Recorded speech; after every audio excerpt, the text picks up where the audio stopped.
News 18 India. Bhajpa का मानना यह हो गया है कि यदि आप महिला विकास के बारे में बात करो तो मोदी जी को गाली दे दी, यदि युवा के रोजगार के बारे में बात करो तो मोदी जी को गाली दे दी, यदि किसानों की खुशहाली के बारे में बात करो तो मोदी जी को गाली दे दी। अरे आपको चुना किस लिए था? आपको भाषणबाजी करने के लिए चुना था?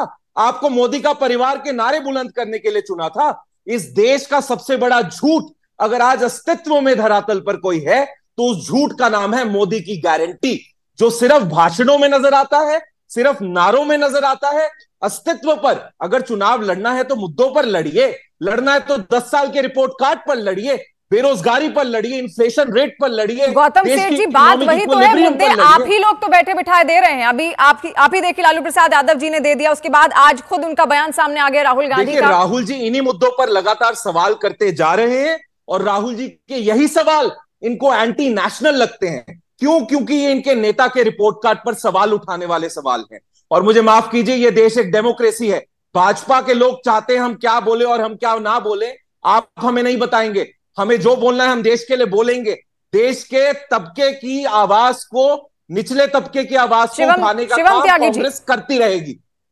देखिए, वो एक ना मीम बड़ा फेमस होता है कि हिपोक्रेसी की भी कोई सीमा होती है। देश के प्रधानमंत्री को क्या बोलना है ये तो कांग्रेस के सेठ बैठकर तय करेंगे, और कांग्रेस को क्या बोलना है ये आप तय नहीं करेंगे। हम इनको नहीं बताएंगे कि इनको क्या बोलना है, कोई तय नहीं कर रहा है भाई। आपने कहा ना 10 साल के मुद्दों पर चुनाव लड़िए। नरेंद्र मोदी जी का परिवार 10 साल के मुद्दों में जरा कहां कौन से नंबर पे आता है हमें बताइए। जो भाषणबाजी करते हो 1 लाख लोग देखकर सामने, कहिए ना कि भाषण उसी हिसाब से करें। इस देश के प्रधानमंत्री को अगर 140 करोड़ लोग अपना परिवार का मुखिया मानते हैं, अपना परिवार उनको मानते हैं, तो जाहिर है उनको रिएक्शन होगा। जिस नेता को कोई 5 आदमी मिलते नहीं, उसको कोई जानता नहीं, उसका कोई सम्मान नहीं करता, उनके पीछे नहीं है, उनको कोई फॉलो नहीं करता, तो जाहिर है उनको देश एक्सेप्ट नहीं करता। उस नेता को ये देश लगातार 2007, 8, 9 से बार बार हराते आ रहा है, तो जाहिर है उनको नहीं मानेगा। एक प्रधानमंत्री जो पहले मुख्यमंत्री रहकर आए, जो दुनिया में आज सबसे बड़े नेता हैं, जिनकी अप्रूवल रेटिंग सबसे ज्यादा है, ये देश उनको प्यार करता है। पिछले 10 सालों में जो उन्होंने इस देश के लिए किया, इसी वजह से इस देश के जितने भी लोग हैं उनको अपना परिवार मानते हैं, और मोदी जी वापस देश को अपना परिवार मानते हैं। अगर परिवार शिवम त्यागी जी, इस बार 400 पार का नारा बीजेपी की ओर से दिया गया है, तो उसको लेकर क्या गारंटी है आपके पास? क्योंकि प्रधानमंत्री नरेंद्र मोदी की हमने बहुत सारी रैलियां देखी और जहां जहां भी हम उनको सुन रहे हैं, परिवारवाद का मुद्दा, मोदी का परिवार, इन तमाम चीजों का जिक्र बार बार उनकी ओर से किया जा रहा है। तो क्या इसी के चलते ये जो मोदी का परिवार है, इसकी आवाज क्या जनता तक पहुंचेगी 2024 लोकसभा में? देखिए, मोदी जी को यह देश इतना प्यार करता है कि अगर मोदी जी ने बोला करने का तो करने का। अगर 400 पार आनी है तो 400 पार आनी है, जनता का विश्वास है। अगर 200 हमने कहा था इस बार मोदी सरकार 2014 में, तो देश ने कहा कि ठीक है इस बार मोदी सरकार। फिर उसके बाद 2019 में अगर देश ने कहा और मोदी जी ने कहा कि अब की बार 300 पार, तो देश ने कहा ये लीजिए अब की बार 300 पार। अगर इस बार आदरणीय प्रधानमंत्री जी कह रहे हैं कि अब की बार 400 पार, तो अब की बार 400 पार।